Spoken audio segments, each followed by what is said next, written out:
All right. Hello and good morning, everybody. Welcome to today's Executive Forum. My name is Scott Arrieta. I'm the CEO of Unity & Company. Now, we host events like these between 1 to 2 times per quarter. And for those of you who are new to our Executive Forum events, what we generally do is we pull together a group of senior leaders to discuss emerging trends in the workplace. Now, we at Unity kickstart the discussion by providing observations and insights that we've gathered from working with our clients on some of their biggest challenges. And then after we tee everything up, we open up the conversation to you all, which is where we get the biggest value from these sessions. These events are a great opportunity for y'all to network and to share non-proprietary insights and tips with each other so that we can all help each other to drive more impact in our respective organizations.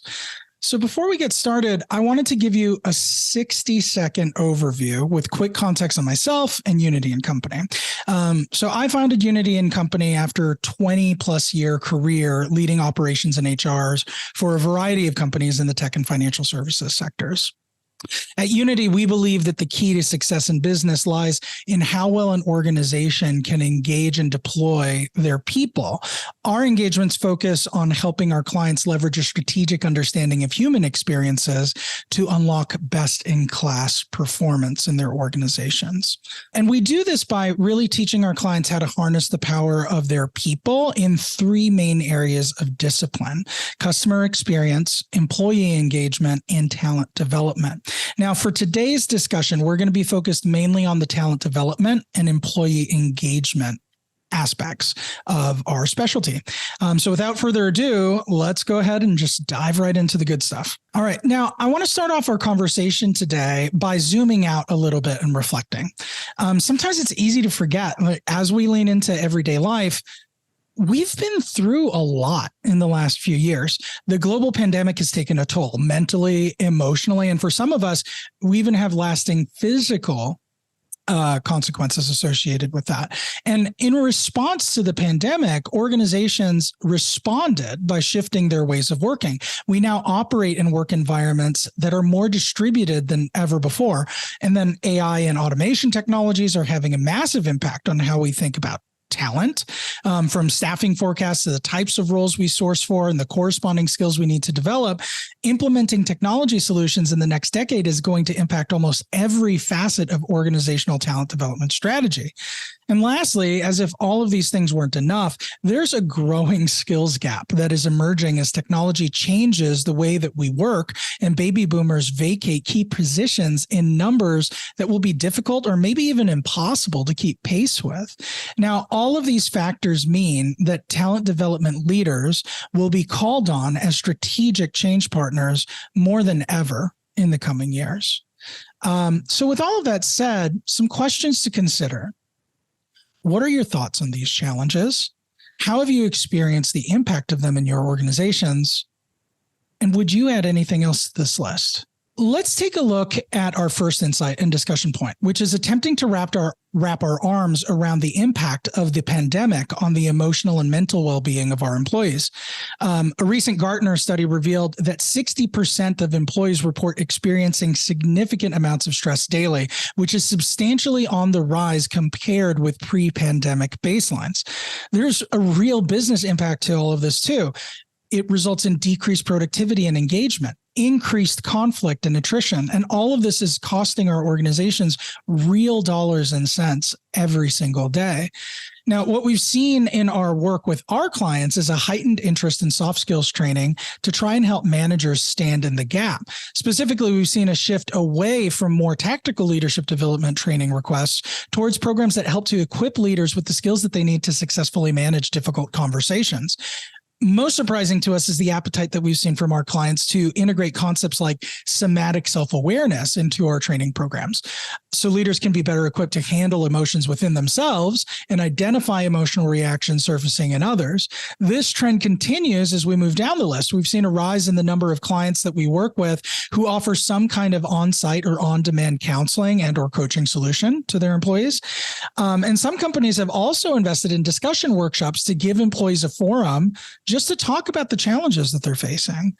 Finally, another interesting trend is HR teams working to derive proactive rest policies and practices. For example, requiring PTO before a major work sprint, or tracking and incentivizing managers based off of team PTO utilization.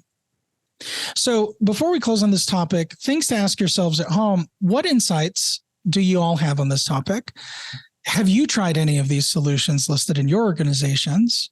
And what other solutions have you all tried? All right, next up, quiet quitting. Now, regardless of what your feelings are about quiet quitting, the fact is quiet quitting is a real thing. A recent Gallup study conducted last year and then refreshed again this year revealed that at least 50% of the U.S. workforce participates in quiet quitting. And relative to pre-pandemic baselines, this results in reduced per capita output and reduced innovation at the organizational level. And then at the same time, HR leaders are being squeezed because many organizations are simultaneously trying to figure out how to streamline headcount. So you're getting less productivity per capita and less people overall in the budget.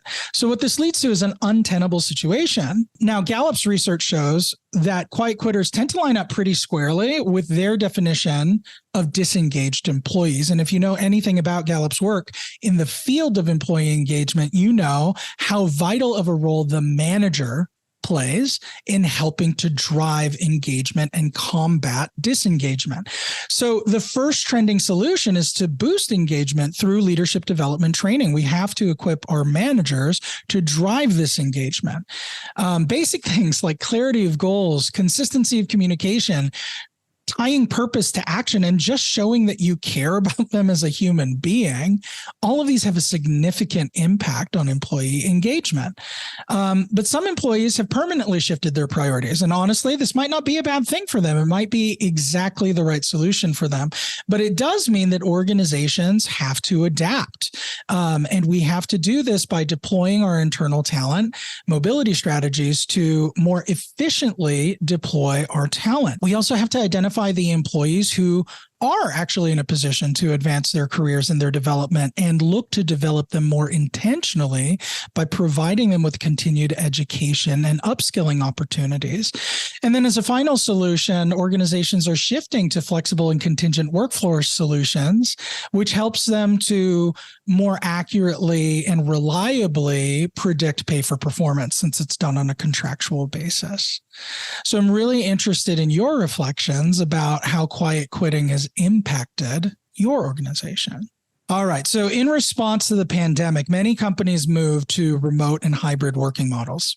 Now, there seems to be a battle in expectations between employees and leaders around the future of how we work together. Recent return to office pushes have resulted in attrition and employee disengagement. And as a result, most organizations have compromised on hybrid working environments, while others have held on to their commitments of fully remote working environments. And we're seeing that the desire for remote and to a lesser extent hybrid solutions are especially growing among frontline workers. They just really desire this level of flexibility. But enabling this kind of environment for frontline workers can be really challenging. It involves a significant investment in tech and training in order to do it effectively.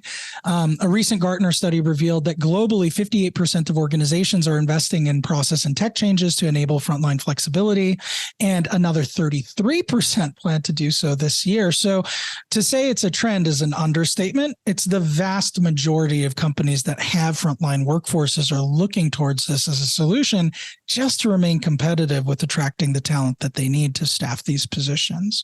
So with all that being said, what have you guys seen regarding this in your organizations? Okay, now this one may not come as much of a surprise, but with all of the trends that we've observed in the workplace, the fact of the matter is middle managers seem to be squeezed the most. A recent study by DDI, which is a global leadership development consulting firm, revealed that 60% of hybrid or remote workers say their managers are their lifeline to organizational culture. They give employees a sense of purpose, connection, emotional support, and career development opportunities. But they're also relied on to support the massive change efforts that executives are driving in response to all the trends that we've already discussed. But many organizations provide managers with limited support to be truly effective in these areas. This is where leaders report that they need the most help. You can see that there's a high concentration of need for soft skills, for emotional intelligence and change management investment, as well as many of the standard manager toolkit items that we're used to supporting as talent development professionals. So, question here for you guys to consider is, what are your thoughts on this middle manager squeeze? Is it showing up in your organizations, and how are your organizations responding? We've all been bracing for the wave of baby boomer retirements that has been talked about in the media for so long. Boomers have been staying in the workforce longer, and technology is making it possible for us to better leverage our workforce. But these two factors are masking the inevitable. We're soon going to be in a situation where we will be looking to the younger generations to fill massive holes in our talent pool. And that's going to happen within the next decade. And the even worse news is that they don't even think that they're ready for that. Gen Z does not feel equipped to succeed in the workforce. And this trend also continues as you look at millennials and even some Gen Xers. So this is the summary of the situation that we're in. Bench strength is at an all-time low. You can see how HR executives globally have rated their own bench readiness from 2011 to 2020. You can see that it's been dropped almost in half. And this Generation Z that we are looking to fill a lot of our entry and mid-level roles, they self-identify that they need emotional intelligence and soft skill training in a bad way. And HR executives see a noted difference in their existing leadership pool and their next generation leadership pool, which helps to illustrate this fact. All right, so our question here is, how have you guys seen this at play in your organizations? And what have you guys been doing to intentionally invest in millennials and Gen Z to prepare them to take these leadership roles? All right, the last trend that we'll discuss today is the growing pushback against DEI. So despite exhaustive research that supports the value of building diverse teams, there's been a lot of politicization recently about DEI, and that seems to have taken a toll on how internal employees view the value of DEI efforts. According to a recent Gartner study, 42% of employees believe DEI efforts are divisive, and a similar portion of employees feel alienated or resent the DEI efforts at their organization. Now, at the same time, talent shortages will require employers to look for talent in ways they haven't traditionally explored in the past. And that is going to require them to look at candidates that they haven't necessarily explored in the past. And an investment in DEI-based practices and training would help to support this effort in a big way. But with the growing divisiveness around this issue, it's been difficult for some DEI leaders to effectively influence internal decision makers.